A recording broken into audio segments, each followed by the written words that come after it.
Hay dolores que no se curan con medicina. Se quedan ahí, como un clavo viejo en el pecho, oxidado, sin moverse, haciéndote doler cada vez que respiras. Yo pensé que el mayor dolor de mi vida había sido perder a mi madre siendo niña, pero no.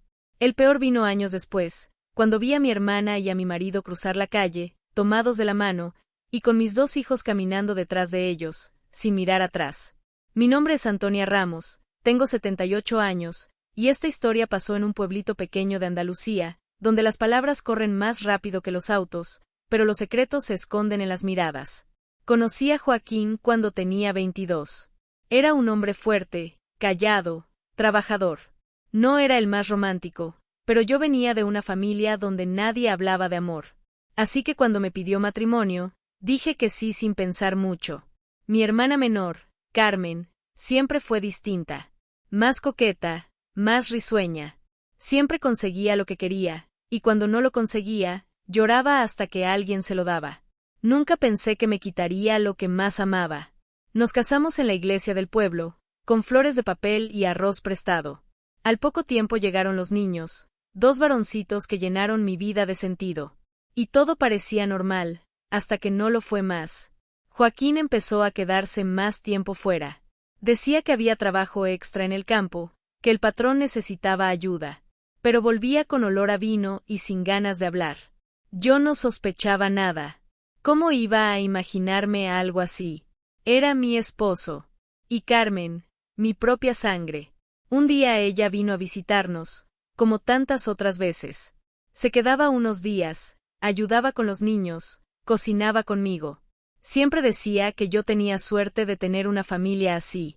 Nunca me pasó por la cabeza que, mientras yo lavaba la ropa en el patio, ellos se miraban por la ventana. La primera señal fue el silencio. El tipo de silencio que no es paz, sino advertencia. Joaquín ya no me miraba a los ojos. Carmen ya no se reía conmigo, solo sonreía con los ojos clavados en él. Y los niños empezaron a llamarla Mamá Carmen cuando creían que yo no los escuchaba. Pensé que era mi imaginación. Pensé que eran ideas mías, que estaba cansada, confundida, vieja antes de tiempo. Pero no. Aquella mañana, cuando me desperté y no los vi en la casa, cuando encontré la nota escrita con letra de mi hermana, ahí supe que todo era verdad. La nota decía algo como: perdón, Antonia. No pudimos evitarlo. No te odiamos, pero ya no podíamos seguir fingiendo. Nos vamos lejos. Cuida de ti. Ni siquiera firmaron. No un te quiero. No una explicación. Solo eso, y el eco del portazo que no escuché mientras dormía. Al principio pensé que era una broma cruel. Busqué por toda la casa, los rincones, los armarios, bajo las camas.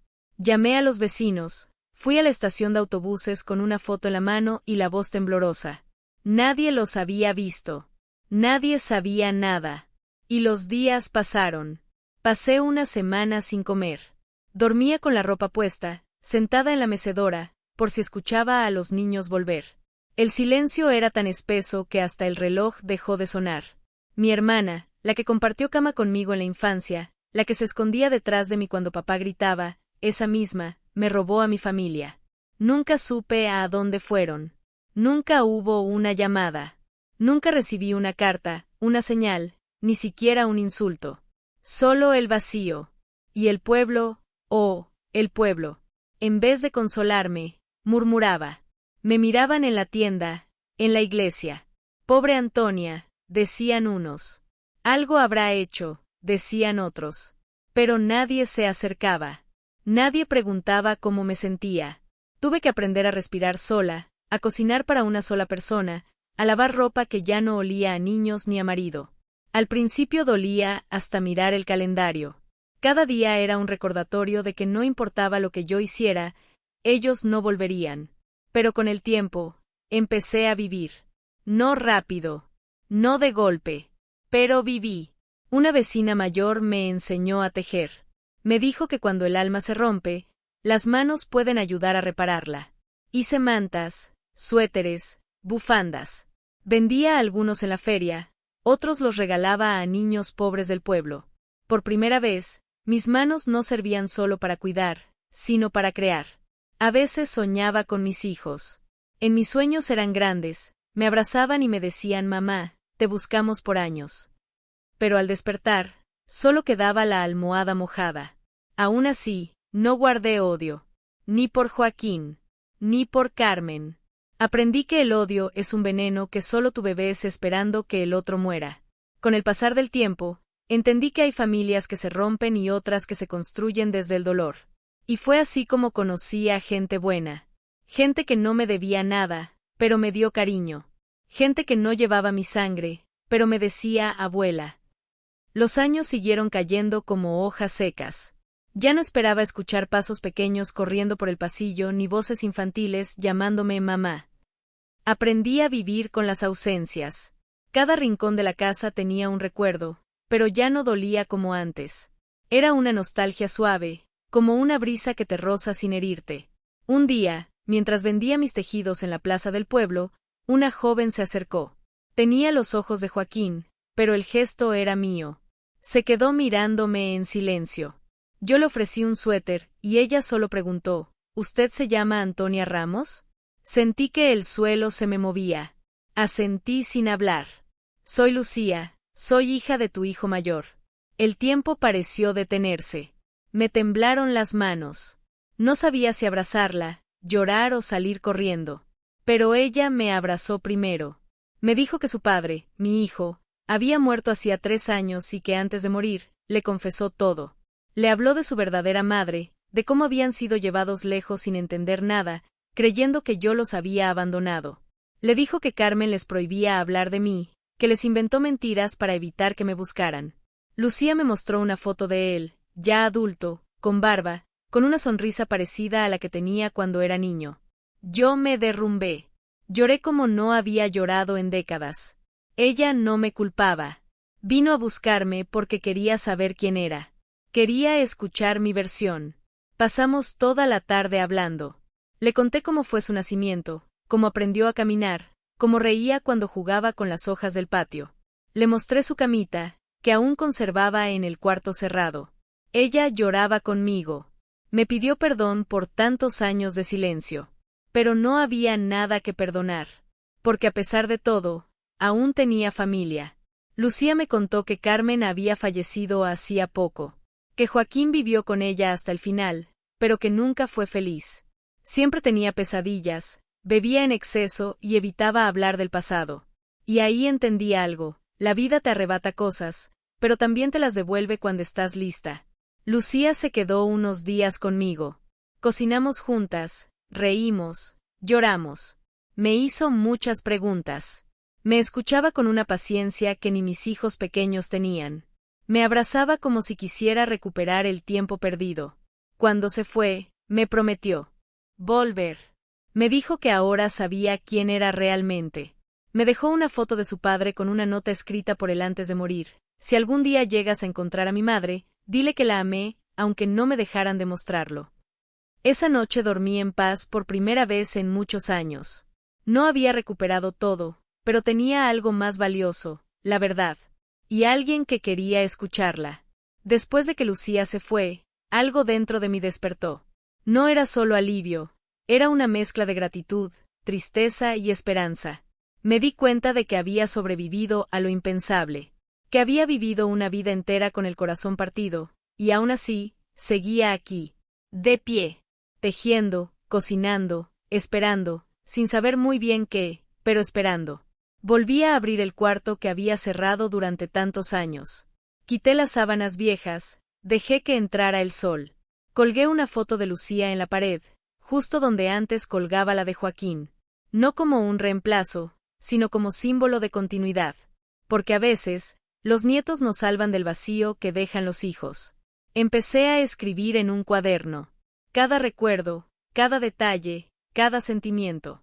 Pensé que tal vez algún día Lucía querría saber más. O quizá algún otro nieto o nieta vendría a buscarme. Y si no, al menos yo no me llevaría todo eso a la tumba. Una tarde, mientras estaba en la feria, una señora mayor se me acercó. Me dijo que había escuchado rumores sobre mí, sobre mi historia. Que su hija también había sido abandonada por el marido, que se sentía sola. Me pidió si podía hablar con ella. Y así, sin planearlo, empecé a contar mi historia a otras mujeres. A mujeres que cargaban silencios como el mío. A mujeres que nunca fueron escuchadas. Descubrí que contar no solo alivia, también cura. Cada vez que hablaba, algo se acomodaba en mi pecho. Algo que antes dolía, empezaba a cicatrizar. Y no lo hacía sola. Lo hacía con otras que también tenían heridas abiertas. Así fue como nació la idea de reunirnos los domingos. Nos sentábamos en mi casa, en el patio, con café y pan. Algunas lloraban, otras solo escuchaban. Nadie juzgaba. Nadie interrumpía. Éramos como un coro de voces cansadas pero fuertes, decididas a no guardar más silencio. Y entre todas esas mujeres, me di cuenta de algo: lo que me pasó a mí no fue culpa mía. No por haber confiado, no por haber amado, no por haber callado. Me hicieron daño, sí. Me arrebataron cosas que nunca podré recuperar, sí. Pero no me rompieron. No del todo. Porque hoy, a mi edad, aún puedo mirar a alguien a los ojos y decirle: yo sobreviví. Y tú también puedes. Pasaron los años, y aunque el dolor nunca desapareció del todo, aprendí a convivir con él sin que me destruyera. Aprendí a abrazar mis cicatrices, a mirarlas no como señales de vergüenza, sino como pruebas de que sobreviví. Muchos me preguntan cómo no terminé amargada, cómo pude perdonar. La verdad es que no fue fácil. Me costó muchas noches sin dormir, muchas preguntas sin respuesta. Pero un día entendí que si no perdonaba, seguiría encadenada a lo que me hicieron. Y yo no quería ser prisionera de un pasado que no elegí. Lucía volvió muchas veces a visitarme. Con el tiempo, trajo a sus hijos, mis bisnietos. Me llamaban abuelita sin titubear, como si siempre me hubieran conocido. Y en sus risas, en sus abrazos, encontré una parte de lo que me fue arrebatado. A veces me siento en la mecedora del patio, con una taza de café caliente entre las manos, y pienso en todo lo que viví, en lo que perdí, en lo que recuperé, en lo que construí con los pedazos rotos. Mi hermana y mi esposo se fueron de este mundo hace tiempo. No guardo rencor. Solo me duele que no hayan tenido el valor de mirarme a los ojos y decir la verdad. Pero Dios sabe, y eso basta. Hoy, soy una mujer vieja, pero no vacía. Tengo historias, tengo memoria, tengo amor. Y si alguien allá afuera se siente sola, traicionada, rota, quiero que sepa que no está sola. Una vez, pensé que mi vida había terminado aquella noche en que encontré la carta. Pero no fue así. Mi vida siguió, con otras formas, con otros colores. Me tomó tiempo ver la belleza en el caos, pero estaba ahí. Solo había que aprender a mirar. Y si tú que me escuchas también estás pasando por un momento difícil, no te rindas. La vida a veces se pone dura, injusta, cruel. Pero siempre hay una grieta por donde entra la luz. Y créeme, hasta un corazón hecho pedazos puede volver a latir si encuentra un motivo. Gracias por escucharme. Gracias por quedarte hasta el final. Si esta historia te tocó de alguna manera, te invito a dejar un comentario aquí abajo. Cuéntame si has vivido algo parecido, o simplemente escríbeme que estás aquí.